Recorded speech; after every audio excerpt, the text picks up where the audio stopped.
કરોડની ખંડણીના મામલે મોટો ખુલાસો થયો। એક આરોપી નીકળ્યો ભાજપના પૂર્વ કોર્પોરેટરનો પુત્ર। આરોપી તેજસ પાટીલના પિતા અગાઉ હતા કોર્પોરેટર।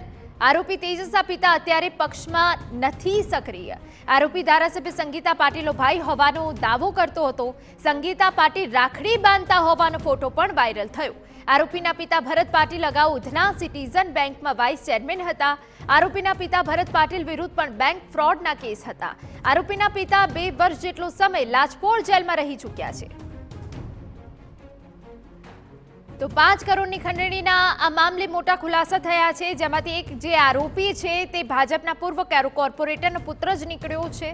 તેજસ પાટીલના પિતા અગાઉ કોર્પોરેટર હતા। જે આરોપી જે અમે આપને બતાવી રહ્યા છીએ તેના પિતા હાલ તેજસના પિતા અત્યારે પક્ષમાં સક્રિય નથી। આરોપી ધારાસભ્ય સંગીતા પાટીલનો ભાઈ હોવાનો પણ દાવો કરતો હતો। સંગીતા પાટીલ રાખડી બાંધતા હોવાનો ફોટો પણ અમે આપને ટીવી સ્ક્રીન પર બતાવી રહ્યા છીએ, જે વાયરલ થયો। આરોપીના પિતા ભરત પાટીલ અગાઉ ઉધના સિટીઝન બેંકમાં વાઇસ ચેરમેન હતા। આરોપીના પિતા ભરત પાટીલ વિરુદ્ધ પણ બેંક ફ્રોડના કેસ હતા। આરોપીના પિતા 2 વર્ષ જેટલો સમય લાજપોર જેલમાં રહી ચૂક્યા છે।